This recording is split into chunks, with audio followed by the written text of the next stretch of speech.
Pengertian teori belajar behaviorisme.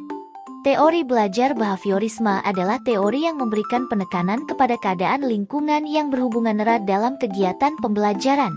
Menurut Slameto 2010, teori belajar behaviorisme merupakan teori belajar yang menuntut seorang guru memberi rangsangan sebagai stimulus kepada siswanya, sedangkan hasil dari stimulus itu dapat diamati dan diukur berdasarkan tujuannya untuk melihat ada tidaknya perubahan tingkah laku yang signifikan.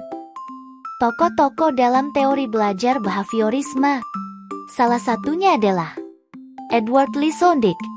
Ada 3 prinsip atau hukum belajar menurutnya, yaitu: pertama, hukum kesiapan. Kedua, hukum latihan. Ketiga, hukum efek. Selanjutnya, kelebihan dan kekurangan dari teori behaviorisme.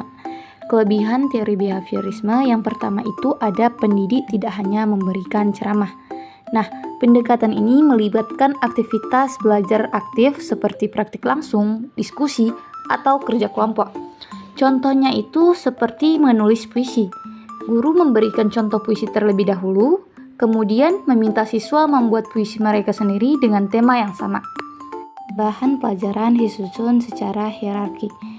Nah, di sini materi itu disusun secara bertahap dari yang mudah terlebih dahulu hingga yang sulit, sehingga siswa lebih memahami konsep secara perlahan. Contohnya itu seperti guru mengajarkan struktur kalimat sederhana terlebih dahulu sebelum beralih ke kalimat macam. Selanjutnya, tujuan pembelajaran dibagi dalam bagian-bagian yang kecil. Nah, pembelajaran ini disampaikan melalui tujuan-tujuan kecil agar siswa dapat mencapainya secara bertahap dan jelas. Contohnya itu, untuk meningkatkan kemampuan pemahaman membaca, siswa diminta membaca paragraf pendek dan menjawab pertanyaan terkait sebelumnya membaca teks yang lebih panjang. Baik, selanjutnya itu ada pengulangan dan latihan. Penguatan terjadi melalui berlipat ganda materi dan latihan untuk memperkuat ingatan dan pemahaman siswa. Contohnya itu dalam pengajaran, guru memberikan latihan menulis kata-kata yang sering salah dieja, seperti kreatif dan analisis, secara berulang sampai siswa mahir. Next, selanjutnya kekurangan teori behaviorisme. Nah, menurut Muhammad Soleh Hapudin 2021, teori ini memandang belajar sebagai kegiatan yang dialami langsung melalui perubahan sikap atau tingkah laku. Nah, jadi dalam pandangan behaviorisme ini, belajar didefinisikan sebagai perubahan yang dapat diamati dalam perilaku seseorang akibat pengalaman atau latihan. Nah, pendekatan ini tidak memperhatikan aspek internal seperti proses mental, emosi, atau motivasi yang juga penting dalam pembelajaran.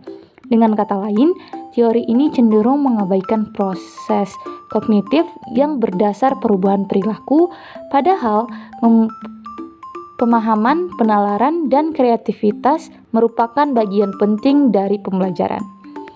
Next, selanjutnya itu ada proses belajar dipandang otomatis, mekanis sehingga terkesan seperti robot. Nah, behaviorisme ini memandang proses belajar ini sebagai respon otomatis terhadap stimulus tertentu, tanpa mempertimbangkan inisiatif, kebebasan, atau kemampuan individu untuk berpikir secara mendalam. Hal ini menjadikan pendekatan ini sering disebut robotik karena mengingat peran manusia sebagai makhluk berpikir yang mampu beradaptasi, mengeksplorasi, dan memodifikasi lingkungannya berdasarkan pengalaman dan pemikiran kritis. Jadi dapat disimpulkan bahwa pendekatan behaviorisme ini dalam pembelajaran bahasa Indonesia menekankan aktivitas belajar yang terstruktur, bertahap, dan berbasis banyak sehingga siswa dapat menguasai materi dengan lebih efektif.